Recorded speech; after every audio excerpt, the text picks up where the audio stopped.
Power. It's a game of strategy, of calculated moves and carefully chosen words. But the most masterful players understand a crucial secret. True power often lies in what you don't do, in the actions you avoid, in the distance you maintain. Think of a pristine white glove, a symbol of elegance, untouched by the grime of direct involvement. This is the image of power we aim for. In the relentless pursuit of influence, many make the mistake of equating action with authority. They rush into the fray, leaving fingerprints on every decision, every mishap. But the truly powerful know better. They understand that the appearance of cleanliness, of being above the fray, is paramount in maintaining their position. This essay delves into the art of wielding power without sullying your reputation.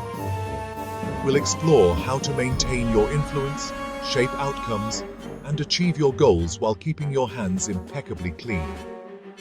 It's a lesson in strategic detachment, a lesson that will serve you well in all aspects of life.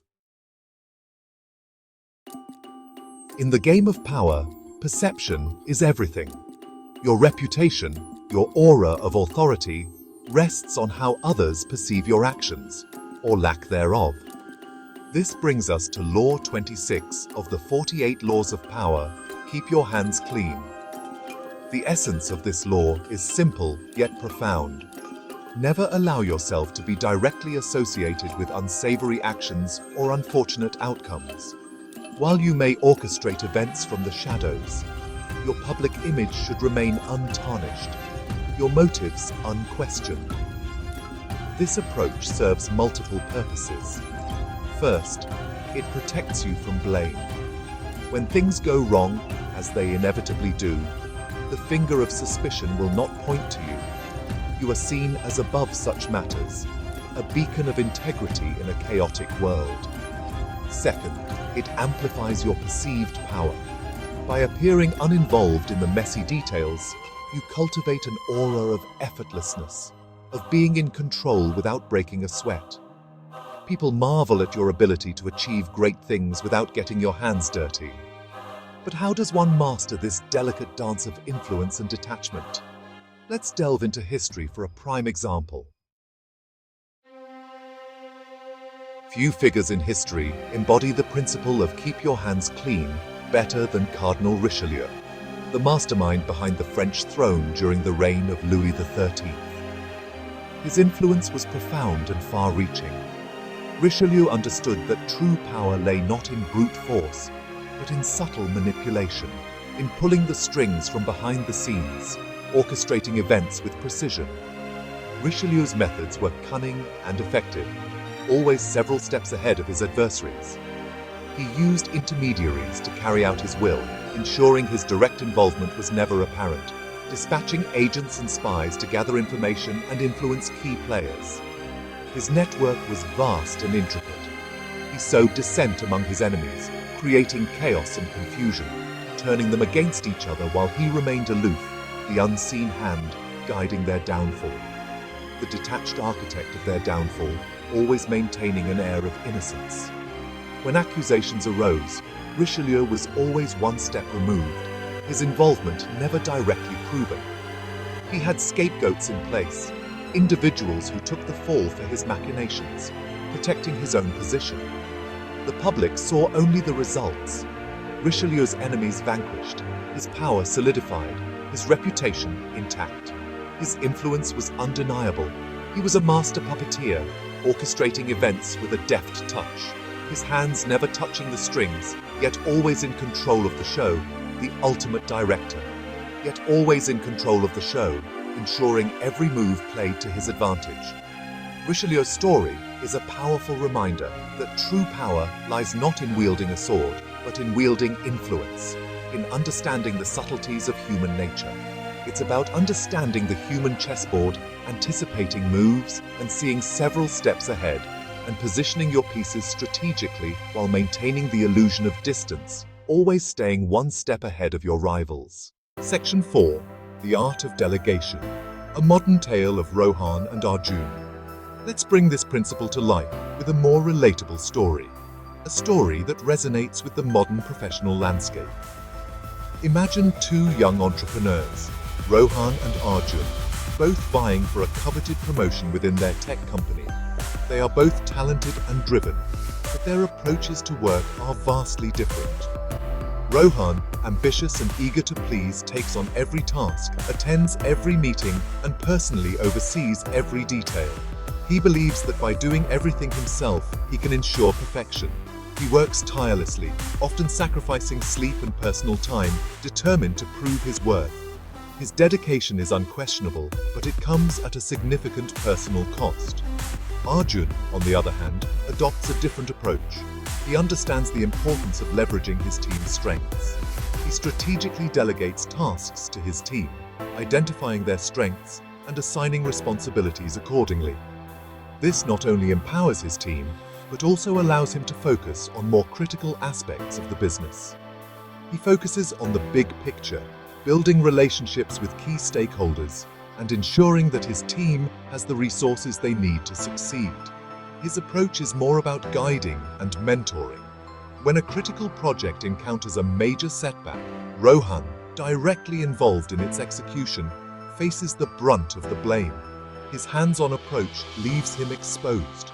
His reputation suffers, his previous efforts overshadowed by this very public failure.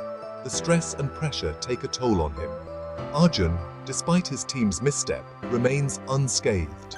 His delegation strategy allows him to maintain a level of detachment. He expresses disappointment, but skillfully redirects responsibility, highlighting his trust in his team and their ability to learn from the experience. This not only preserves his reputation, but also strengthens his team's resolve. He emerges as a strong leader, capable of delegating and guiding his team through challenges. His ability to navigate through adversity showcases his leadership qualities. Who, in this scenario, do you think ultimately secures the promotion? The one who tries to do it all, or the one who empowers others? The answer is clear. Arjun. His strategic thinking and delegation skills set him apart. By mastering the art of delegation, he has positioned himself as a strategic thinker, a leader who empowers others to succeed while maintaining a safe distance from potential pitfalls.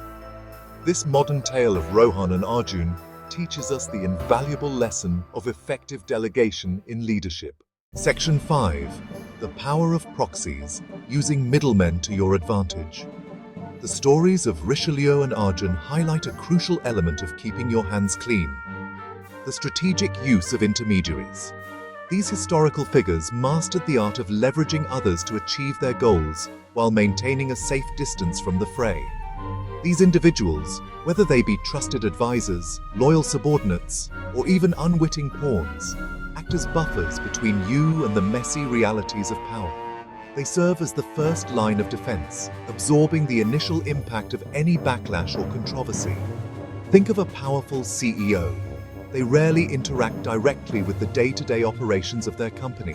Instead, they focus on the bigger picture, the overarching strategy that drives the organization forward. Instead, they rely on a network of executives, managers, and assistants to carry out their vision. This delegation allows them to maintain control without getting bogged down in the minutiae. This distance, while it may seem impersonal, is a strategic advantage. It allows leaders to remain objective and make decisions without being swayed by the emotional weight of daily operations. By utilizing middlemen, you create a layer of separation between yourself and the often unpleasant actions required to maintain power. This separation is crucial for preserving your reputation and ensuring that you can continue to lead effectively. If a difficult decision needs to be made, if a controversial strategy needs to be implemented, it's your intermediary who delivers the news, absorbs the backlash, and shields you from the fallout. This not only protects you, but also allows you to remain focused on long-term goals. This is not to say that you should shirk responsibility or avoid making tough choices. On the contrary, it's about being strategic in your approach. On the contrary, it's about understanding that true power lies in knowing when to act directly and when to delegate. when to take center stage, and when to remain strategically hidden from view. Mastering this balance is key to effective leadership and long-term success. Section 6. Shifting the blame. Distance yourself from mishaps. In any endeavor, mistakes are inevitable. Projects fail, strategies backfire, and unforeseen circumstances arise.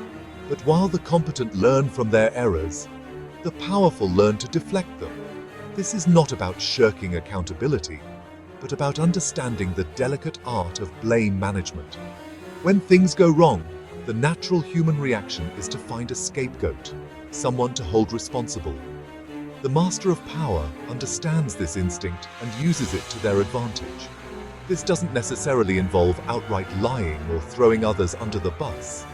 It's about subtly shifting the narrative, highlighting external factors, and emphasizing the collective nature of decisions. For instance, imagine a military campaign gone awry. A skilled leader, instead of accepting full responsibility for the failure, might point to inaccurate intelligence reports, unforeseen enemy movements, or logistical challenges beyond their control. By highlighting these external factors, they shift the blame away from their own decision-making, preserving their reputation and maintaining the perception of competence. Section 7. The art of strategic retreat. Recognize when to step back. In the pursuit of power, there will be moments when the best course of action is not to advance but to retreat. This is not a sign of weakness, but of wisdom. Understanding when to step back, reassess and regroup can be the difference between a minor setback and a catastrophic failure. Imagine you're a chess player, facing a formidable opponent. Sometimes, sacrificing a piece temporarily can lead to a greater strategic advantage later. The same principle applies in life and power dynamics. By voluntarily stepping back, you create space to observe, plan, and strike when the moment is right. Consider a business scenario where a product launch is not meeting expectations. Rather than pushing forward blindly, a strategic retreat involves pausing the campaign, gathering feedback, and making necessary adjustments.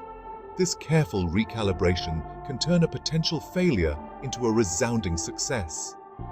Remember, the art of retreat is not about surrendering your goals, but about preserving your resources and positioning yourself for a more powerful comeback.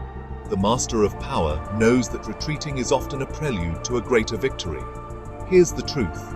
Power is not always about doing everything yourself. It's about invisible influence. Use middlemen for difficult tasks. Delegate blame, but claim the reward. Always appear clean in front of others. In life, there will always be dirty work, but how you handle it defines your power. If you want to master more of Robert Greene's laws, smash that like button, subscribe to Siddhi Shri, and comment Power Mindset below if you want the next episode. Power isn't just about control, it's about strategy. Stay powerful, stay Siddhi Shri.